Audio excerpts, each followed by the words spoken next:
Good evening, everyone. Welcome to our board workshop public input session. I am going to turn it over to our budget chairman, Mr. Brian Mitchum.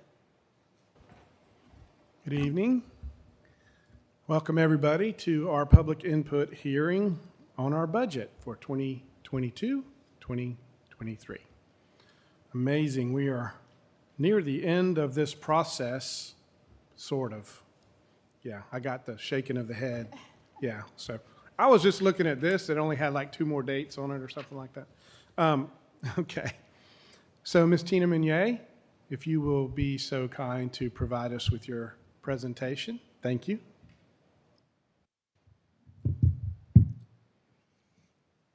Good evening, Madam Chair, board members, and Mr. Pye. This afternoon is our official public hearing that we have to have every year before we adopt our budget. So we'll, as Mr. Mitchum said, we're almost done. They're almost done in Columbia, supposedly. There's still a lot of work left to go. I'll tell you why as we start working through our presentation. We won't hit on every single item because y'all have heard this probably 10 times. But for our folks who are here and who haven't watched us online before, the biggest thing that came out of Columbia this year in the budget session, the budget season, was that we will no longer be using the base student costs, which we have come to know and love for all of these years. So we'll have a different methodology from the state for allocating the funding to school districts. So again, no longer the base student costs. It's going to be aid to classrooms program. So the strategy to this that they presented was that it would to fund classrooms based on a statewide average student-teacher ratio. So the factors would include the number of teachers needed to serve estimated number of students based on a prescribed ratio, and then the cost of a teacher. And these are figures that are coming out of Columbia. So on the governor's proposal, he was using a target ratio of 11.7 student-teacher ratio, and then the cost of a teacher with a master's degree and 12 years of experience, including fringe benefits, of $66,900. The total for that program was calculated at $4.2 billion. One of the changes that came out was that the state share would be 75% and local share would be 25%. In the past, what they've tried to use as an average is 70% state and 30% local. This has really always been where we've sat, is 75% from the state, and unfortunately our local has not come up to 30. So that has kind of put us behind for a lot of years because we've been at 25%. So this is beneficial to some other districts who've already been receiving the 30%. Now they only have to kick in 25% from the local. This does help us on the state side, however. So there is good news. So the state funding change for the aid to classrooms combined some line items that were separate allocations. We used to have a separate state aid to classrooms classification, the EIA teacher salary supplements, employer contributions, students at risk of failure. Those were different funding categories, but now they've all been combined. This is helpful because it will provide flexibility because it's all in the general fund. As far as flexibility goes, though, we have always flexed those over to utilize in the general fund. We have kept some students at risk of failure over separate in the state fund to specifically help those schools. The other item that came out was that we must meet the statewide minimum salary schedule, and some of the student weightings were adjusted. We're going to talk about the salary schedule in just a second. So unfortunately, when the governor's proposal came out, it gave us a decrease of $2 million, unfortunately, from our current year revenues. Then the budget went to the House Ways and Means Committee, and they made some adjustments. So they took the governor's proposal and made their adjustments, which were favorable to DD2 and across the state. So the student-teacher ratio was decreased to 11.2, which increased our money. The minimum teacher salary scale increased $4,000. That was on the state minimum. So the teacher, DD2 is already at $39,723, so we were already very close to that state minimum. And they reduced the teacher cost calculation, they increased the teacher cost calculation to $69,100. So that was helpful for the amount of money that they would be sending out. It was at $4.2 billion. this calculation made it 4.6. They still did the 75-25, and it made our weighted pupil units equal to 3.02%. The governor's proposal was 3.17%, so again, that was favorable to DD2. So that means all of those calculations coming out of the House Ways and Means gave us an increase. Instead of a decrease of $2 million, we got an increase of $2 million, so that was very helpful. So after I went to the House Ways and Means, it went to the Senate Finance K-12 Subcommittee. They finalized their proposal last week, and I'm sorry, they finished theirs mid-April and then went to the Senate, and the Senate passed it last week. So what came out of the Senate, adjustments from the House proposal, was that the minimum teacher salary scale would be increased by $2,000, whereas the House was at $4,000. So that made the starting salary on the minimum teacher salary scale at $38,000. Again, that makes us even better because we were at $39,723. Teacher costs for calculation went down just a tad to 66.5. It was 66.9 in the House, but the student-teacher ratio went to 10.5. One thing that we had talked about was that is not equal to the number of students in each class. So you won't have 10.5 students in your classroom. That's a calculation they were using at the state. Some of the student weightings were adjusted, some of them were added back, some of them were higher. So this gave an additional increase of $1.9 million for DD2. On top of that, other $2 million that came in the House Ways and Means. So we're not exactly done yet. I know we only have 2 meetings left on our schedule. Now the budget has to go from the Senate back to the House. They have another opportunity to give their rebuttal if they have any adjustments, and then they'll send those amendments back to the Senate for their final opportunity to determine if they want to agree with that, with the amendments or not. The thought coming out of the state is that they won't concur. So then it's going to go to conference committee, which is made up of some Senate members and some House members, so that they can come up with a compromise. Then they will give their committee report to the governor. So all this is supposed to take place before the last day that's scheduled of May 12th for the final day in Columbia. They're thinking that's probably not going to happen. So there's a continuing resolution that was passed at the state so that they could continue with at least their operating budget. So we still may not know by May 12th. We're going to do the best we can. Some information about DD2. Our student information, we just finished our 135th day reports. For this current year, we are at 24,674 students. So as you can see, we have recovered some of our students from last year, where we had lost approximately 1,000 students from the year before during COVID. And then we show our weighted pupil units, and that's another calculation that's used at the state for our funding.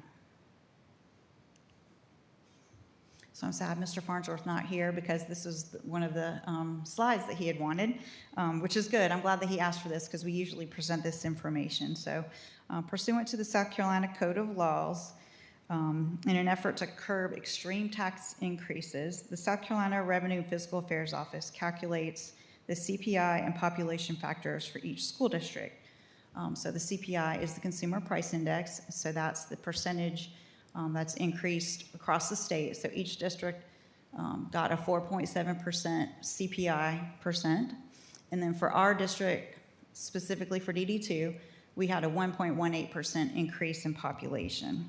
So those two numbers together calculated 5.87%, which is our limit of what we can raise our millage rate for the new year. So when you take 5.87% of our current millage, that calculates to 10.78 mils. So that millage dollar rate comes out to $3.6 million, which we are allowed to ask for that. Unfortunately, we can't pass, or the board cannot pass those pass along that increase because we must go to the county because we don't have fiscal autonomy. Unfortunately, like our neighbors, Berkeley and Charleston, they both have fiscal autonomy. Darn. Also, we have look-back mills that we did not ask for in the past couple of years, so you can go back 3 years for a look-back period. So those total mills are 7.33. Calculate that out at 2.4 million. So the total of those two would be $6 million, right at $6 million that we could ask for from county council. Y'all probably read in some of the SCASA information that was sent out to us, or maybe you've heard, our friends in Beaufort gave a 3% cost of living increase to their employees that they made retroactive to the beginning of this year to help with inflation. Just prices are going crazy everywhere. So they plan to ask for a millage increase. We were on the call the other day with their superintendent, and they were going to ask for a millage increase. So I just wanted to throw out that to help our employees in that way, if we wanted to give a 3% cost of living, that would cost our district about $5.3 million. And we would need to use recurring dollars. That's why a millage increase that's where we would get it, would be from a recurring dollars and a millage increase.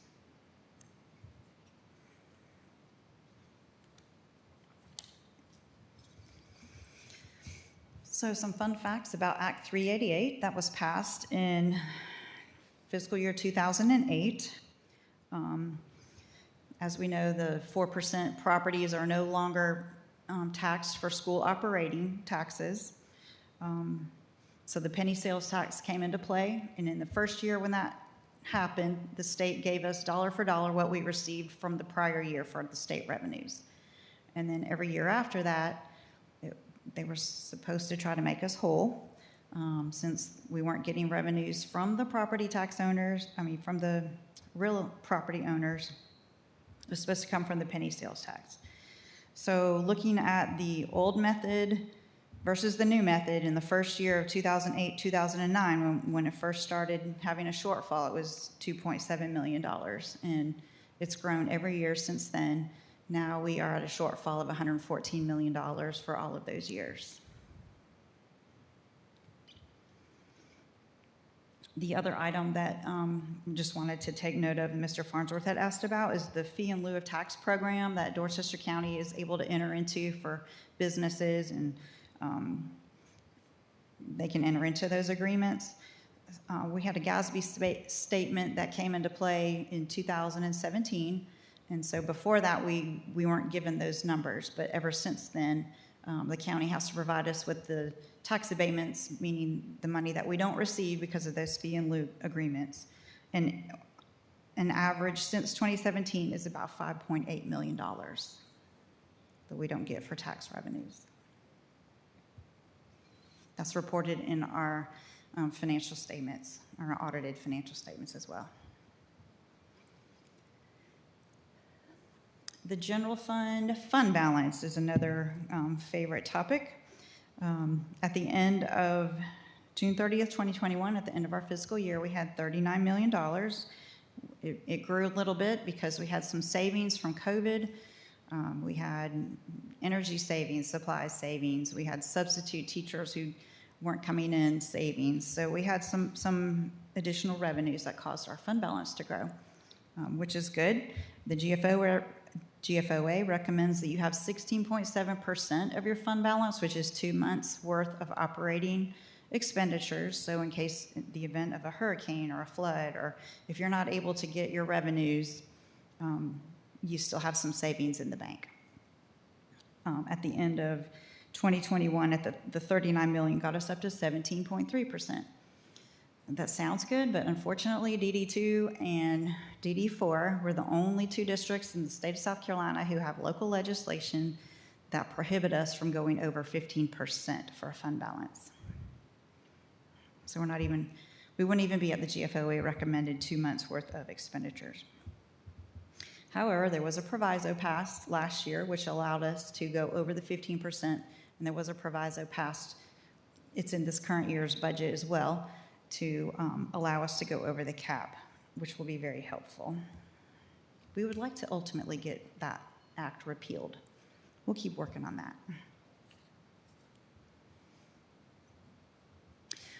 Federal funding that we have received 3 different allocations under the federal program of ESSER. So the first was ESSER 1. We received $3.5 million, and that was really at the very beginning stages of COVID to help us to clean the schools and to make it safe for employees to come back, and also for student learning in a way that we hadn't had to teach before. So we were able to utilize some of that for iPads and charging carts to buy them some technology. We bought additional custodial supplies, sneeze guards for the teachers, just to keep people safe. We're almost out of that money, which we're supposed to be because the grant ends in September of this year. We received another allocation of ESSER $2. That grant ends September of 23. And the emphasis of this allocation was for summer remediation programs. That's what we initially wanted to get out in front last summer and spend a lot of time offering extensive summer programs last year and also again this year. So we'll be using that money for both of those summer programs. Excuse me. We also bought additional cleaning products, some ionization units for air quality. And I wanted to notate the next next few bullet points: the math coaches, the permanent subs, payment to our teachers for covering extra class coverage, and also for the unrestricted rate that we were able to transfer from ESSER funds. These are all temporary positions, which when we hired these folks, they were told it was for temporary timeline because we were really trying to work on those students to help them with their academic recovery. So they realized that math coach position is only limited time until the end of 24. However, we know with attrition, with people retiring, folks moving, that we will have some other openings. So they may not be a math coach anymore, but maybe they'll be a math teacher in another area. So we'll continue to have them. Permanent subs, we don't feel like we'll have to pay for someone to be located in your building all the time after personnel has been working very hard, very closely with their subs, and sending surveys to determine that they feel more comfortable about coming back in. So we won't need to have someone permanently in the schools for substitutes. The third allocation that we received under the federal program was the ESSER $3, and this was the biggest bucket. It was $40.5 million. And again, the biggest emphasis was to address the recovery of learning loss. So we have implemented extensive summer programs to continue this year and next year. We will have the money set aside for that. We're doing after-school tutoring, reading and math camps, special needs camps. We were able to purchase educational technology. We just have hired some social workers. We haven't been able to find them in the past, but they're coming on board now. So we have some social workers and additional mental health counselors. We're able to continue our math coaches and permanent subs through the end of this grant, and again for the unrestricted rate for those one-time expenditures. I'll just kind of show you in a pie chart where our revenues come from. We had talked about the state is 75% and 30% is the average for state revenues. Did I say 70-30? 75-25. And we are right at that. We are at 72.7 for state. So our assessments have gotten us up locally to be a little bit higher than 25%. We're at 26%. However, we've never been at the 30%, so they've caught up with our budget, but maybe over the years our budget could have been higher if we had the 30%. I don't know if that makes sense how I said that. Okay. Our expenditures by function, instruction is the biggest part of the pie, 61%, instructional support at 9%, school management 8%. Those are the folks that are in the schools every day, and that is at 78%. That's well above the old rate of the 70% that they wanted us to have as a target. So we're doing great with that. The other categories are still affecting students in some way or another, just not all day, like those first categories are: transportation, safety, facilities and custodial, business services, district leadership. Then we have transfers to support other programs. This biggest piece of the pie is showing where our salaries and benefits are 87% of our budget. We have other expenditures that fall in the 13%, such as energy.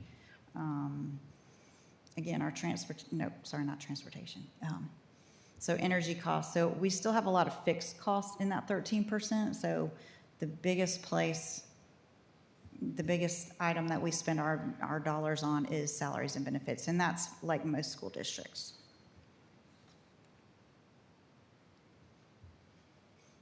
So again, the revenues that came out of the Senate,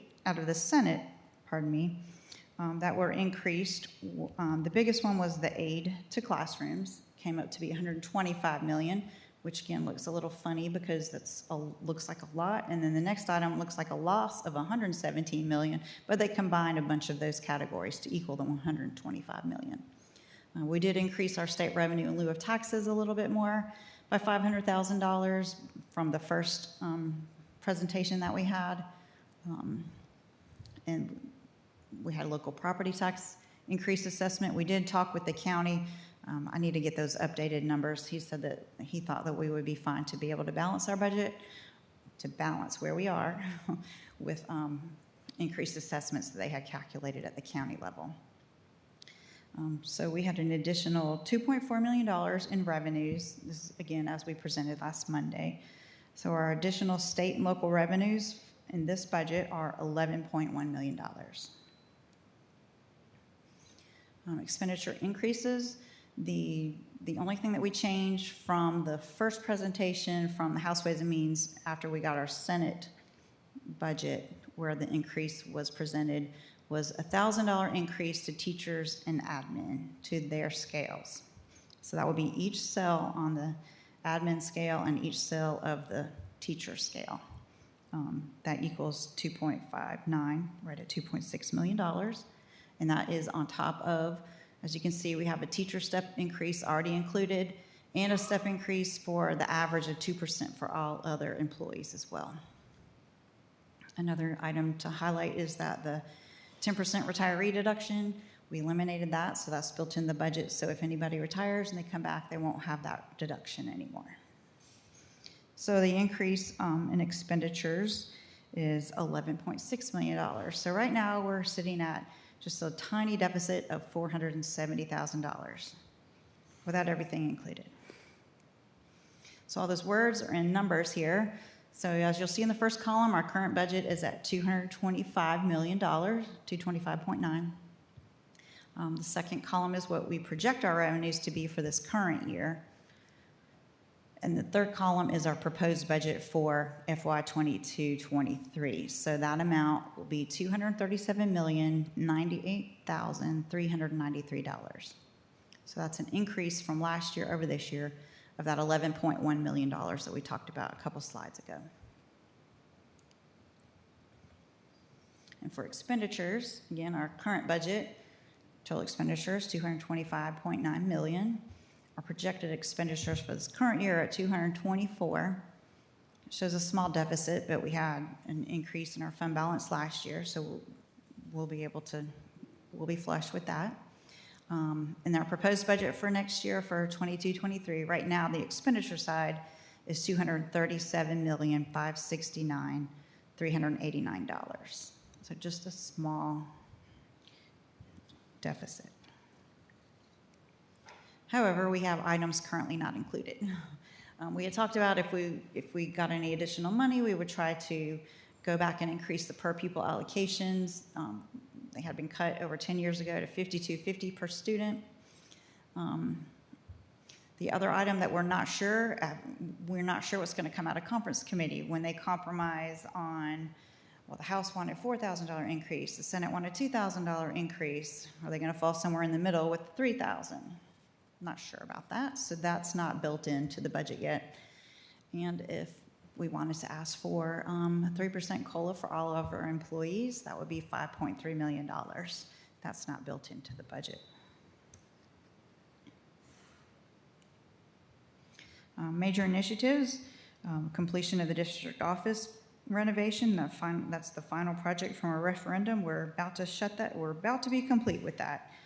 Construction of the new middle school is moving very smoothly, and everybody's so excited because we'll be able to open that. We've been promised for August of this year. We're using impact fees and GeoBond debt for that. And then the most important thing is continuing to address the recovery of learning loss with our students using ESSER funds. And again, this is temporary funding.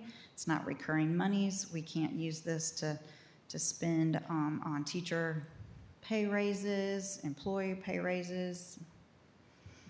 So it's specific to helping with the learning loss. So these are our remaining budget meetings. So this Thursday night, if y'all have any changes that you want me to include from this presentation, I can bring that back on Thursday. And if y'all wanted to, the pleasure of the board to adopt that budget and that presentation to go to County Council on Monday, May 9th. I'm so sorry, this is not the right slide that says time to be determined. It's been determined to be 4. Sorry about that. So it's 4 p.m., which that will give everybody time to come and support before our board meeting here. And then there'll be third reading. That's their final at the county level, not until June. So those were all the slides that I had. So questions, concerns, comments?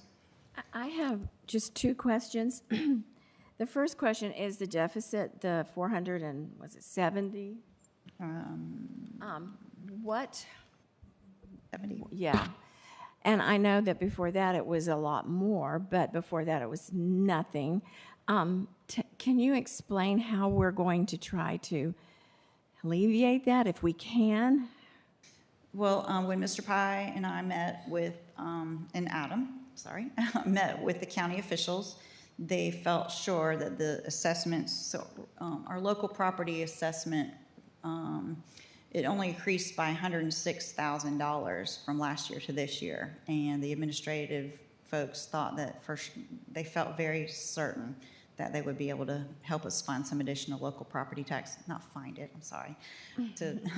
That was the first calculation, so that was their first draft of it. So they would be able to fine tune that some more and give us some more up-to-date numbers that would alleviate that. Did they give you a date kind of to know when they would do that? They didn't tell me an exact date, except that they wanted me to update it before we come on Monday. So I'm thinking I will get back in touch with them tomorrow. Okay, and the other question is something I probably need to understand better is the unrestricted rate. Can you help me with that? So when you receive federal dollars, you're allowed to charge an unrestricted rate that we receive from the state. They calculate based on our expenditures and revenues what kind of rate we could charge for federal funds for us who are working in the general fund to work on those grants. So for folks who are in accounts payable, for folks who are in payroll, for our directors, for folks who are paid out of the general fund, we don't divvy out our costs or our salaries and benefits to those grants. So we're able to charge a small amount based on our unrestricted rate to the fund, to the grant, to come back to the general fund. So those are really non-recurring monies, but if we have a lot of grants that are recurring, that we know how much they're going to be every year, those are small. They might be $200,000. For ESSER, they were, and typically, let me back up, we only use our restricted rate, which is less than 3%. Our unrestricted rate that they said we could use for ESSER, we could charge up to our top amount, which is closer to 16%. Which we did not charge that. We wanted to leave as much money in the grant as possible. But we did transfer some money over to the general fund to cover the expenditures for all of the work that we do, all the planning that goes into it, the extra hours that the directors work, the interventionists. We don't pay them extra, but it's extra time that they put in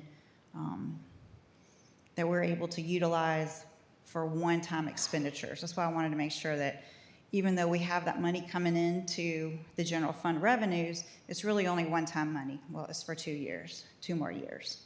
So it looks like a lot, but we're only going to have that for 2 more years. And we really don't want to count on that as recurring dollars for salary increases. So we're able to use that. We can move some expenditures around a little bit. We had some HVAC repairs. Typically, we would pay for that under our capital projects money because it costs a lot of money, and that's where we budget it. But because we have these one-time monies, we can pay for it with ESSER. Indirect costs that we were able to transfer. Then we can use that capital project money for bigger projects, if that makes sense. That is very good. Thank you. Okay.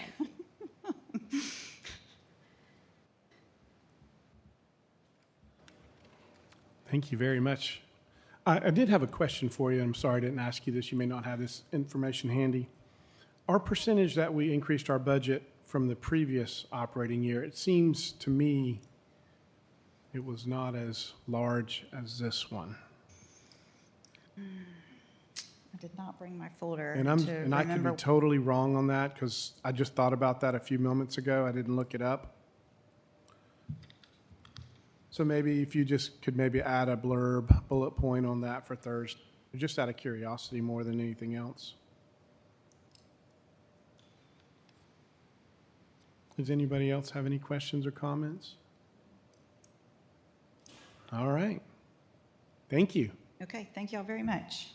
See you back here on Thursday at 5 o'clock. Thank you, Mr. Mitchum, and thank you, Tina.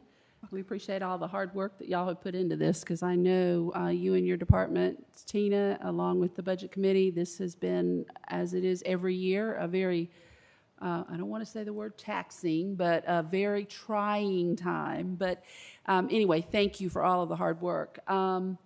Looking forward to the final on Thursday, though, so that hopefully we can make some decisions and move on with county council on Monday. So if we have nothing else for the budget committee meeting, then I would like a motion to adjourn. Motion to adjourn. Motion made by Mr. Guthrie. Do I have a second? Second by Ms. Wimberly. Any discussion? All in favor? 5 and 2 absent. Thank you very much. I'll have a great evening. We'll see you in well, we don't have a meeting tonight. We'll see you in a couple of days. Yes. Thursday.